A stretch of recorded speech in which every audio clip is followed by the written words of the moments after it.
The highly anticipated follow-up to Ghost of Tsushima from Sucker Punch Games has been marred in what I would describe as some unnecessary controversy, which all comes down to the fact that some people cannot get their head around the fact that women are allowed to exist in things too. I've been playing Ghost of Yotei pretty solidly for the past couple of days, and this is one of the first games in a while that I've bought with my own money. Yes, this hasn't been gifted to me, and so far I've only found one major issue with it, which I'll talk you through in a little bit. But before we get into that, let's talk about the plot. The Ghost of Yotei follows the journey of our lone wolf protagonist Atsu, who is on a mission to avenge the death of her family at the hands of the Yotei 6, the same gang of outlaws that left her pinned to a burning tree by her father's katana and left to die. In terms of style and presentation, this game is a follow-up to Ghost of Tsushima in every sense of the word. If you're buying this expecting something vastly different, you are going to be disappointed. Make sure you have in your mind that this game is about evolution, not revolution. Despite all the time that's passed between Tsushima and Yotei, this game does at times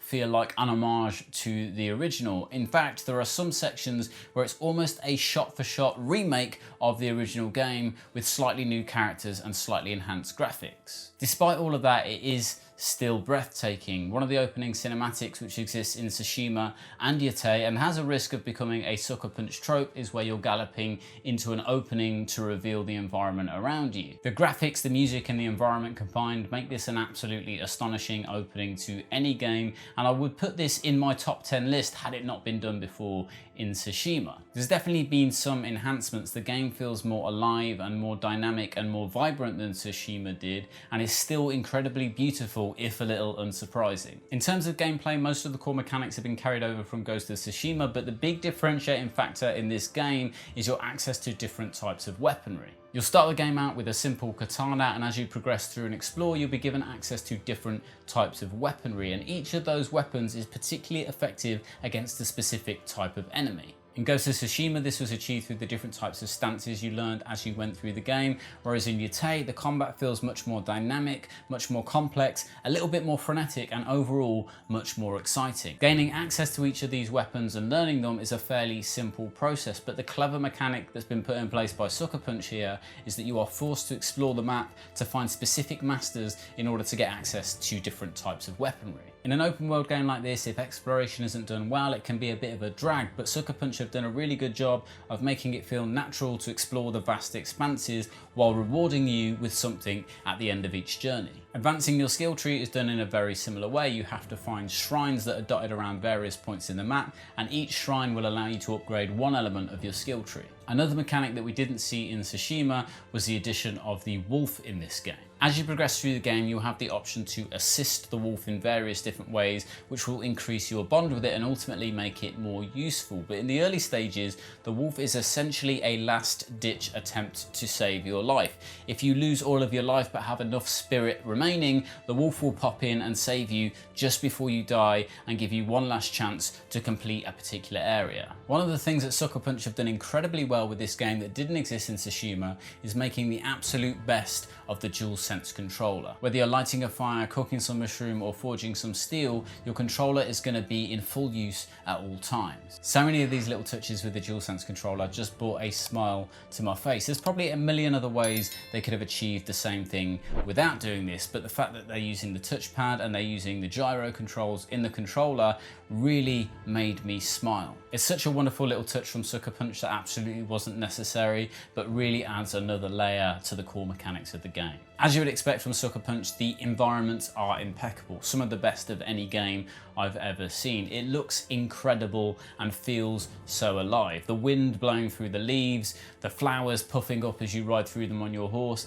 and even things like deer and wild horses scattering as you ride through them just make this feel absolutely stunning. As I said before, there are elements of this game that are absolutely unsurprising, but the story and the writing are still top tier, and I would argue that Atsu is in many ways a better lead character than Jin Sakai ever was. So much of Jin Sakai's story was about balancing honor with the need to do anything he possibly could to save his island, but with Atsu, honor is never on the table. There are some complexities in that though. The Matsume clan would seemingly be on Atsu's side. They are trying to get rid of the Yotei 6 and the outlaws in the northern reaches, whilst the Outlaws claim to be trying to retain the independence of the northern part of Japan. So in essence, Atsu is going to have to balance her need for revenge with the want to keep what she loves about the place that she grew up. In terms of narrative, writing, performance and voice acting, this game is everything you would expect from a AAA and nothing less than Sucker Punch has delivered before.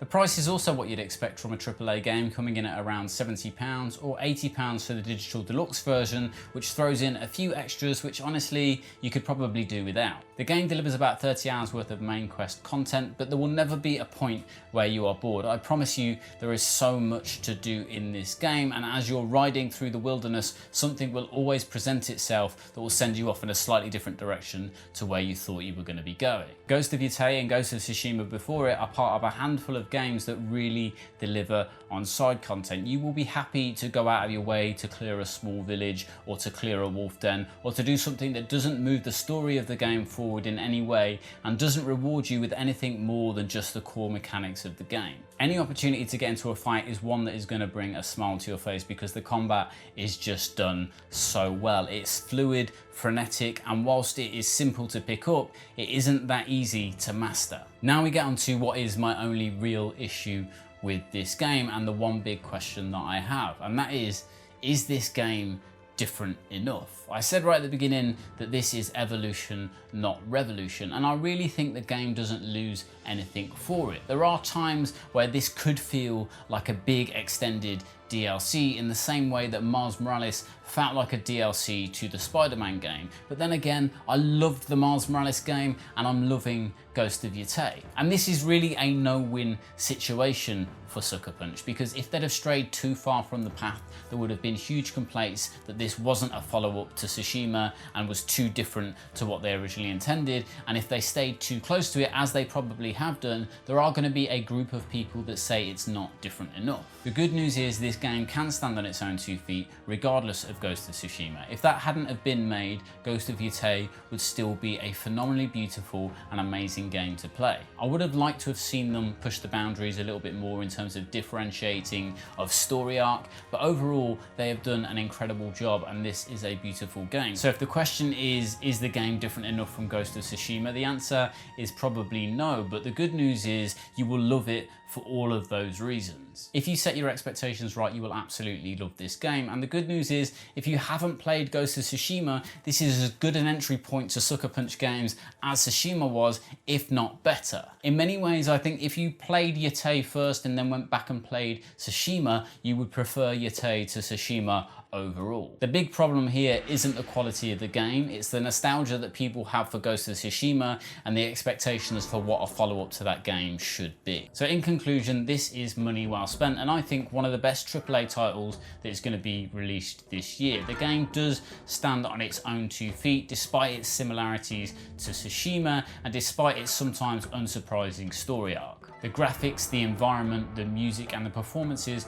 are all completely flawless, and as I said, my only real issue with this game is that it's very similar to another game that I also completely loved. This is a great problem to have. Prepare yourselves, gamers, because there is going to be a whole generation of people who play Ghost of Yotei before they play Ghost of Tsushima, and they will prefer it. Many of the people that liked Ghost of Tsushima will also prefer Ghost of Yotei for all of the reasons I've mentioned. Don't let nostalgia get in the way of a great game, and don't let weird niche misogynistic views about whether a female character can be a protagonist in a Japanese samurai style game get in the way of enjoying something that is, in my opinion, truly a beautiful game.